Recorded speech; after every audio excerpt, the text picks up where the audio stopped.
Hello बच्चों, चलिए प्रश्न पढ़ते हैं। प्रश्न यह है कि पोटेशियम पर मैग्नेट वाले अनुमापनों में किसी भी सूचक का प्रयोग नहीं होता और इसका कारण यह है कि MnO4 माइनस समय सूचक के रूप में कार्य करता है। तो सबसे पहले बात करें अगर इस प्रश्न में मुख्य अवधारणा की, तो देखो क्या होगी।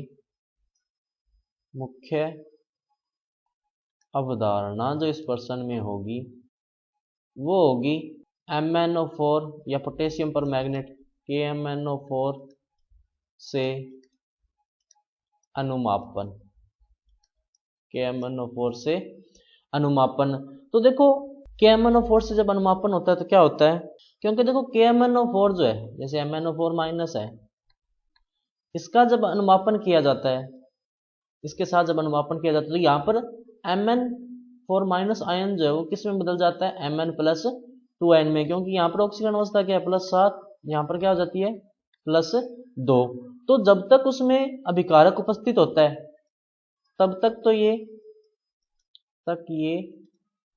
Mn+2 में बदलता रहता है, Mn+2 में बदलता रहता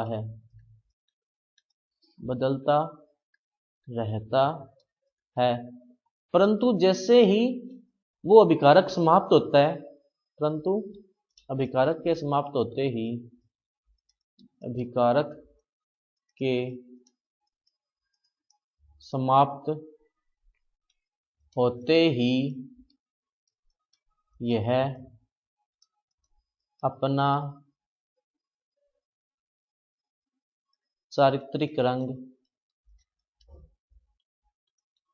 जो कि हल्का बैंगनी होता है, हल्का बैंगनी या गुलाबी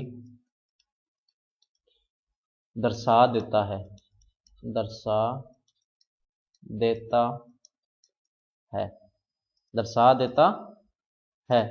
इसका मतलब क्या हुआ कि जब तक MnO4 माइनस के साथ अभिक्रिया करने वाला अभिकारक होता है तब तक तो ये किस में बदलता रहता है, Mn+2। जैसे ही अभिकारक समाप्त होगा Mn+2 में बदलना बंद हो जाएगा, जिसके कारण ये क्या होगा, एक समय सूचक की तरह कार्य करने लग जाता है कि MnO4 माइनस जो है वो एक समय सूचक के रूप में कार्य करता है, समय सूचक के रूप में कार्य करता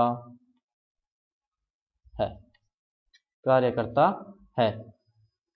तो इसने कथन बोला कि पोटेशियम पर मैग्नेट वाले अनुमापनों में किसी भी सूचक का प्रयोग नहीं होता, ये कथन क्या है, सही है। और MnO4 माइनस सब सूचक का कार्य करता है, ये कारण भी क्या है, सही है। तो सही विकल्प कौन सा होगा, विकल्प नंबर ए की ए और आर दोनों सत्य हैं और आर जो है की सही व्याख्या करता है। तो बच्चों ये था आपका उत्तर। मैं आशा करता हूँ आपको समझ में आया होगा। धन्यवाद।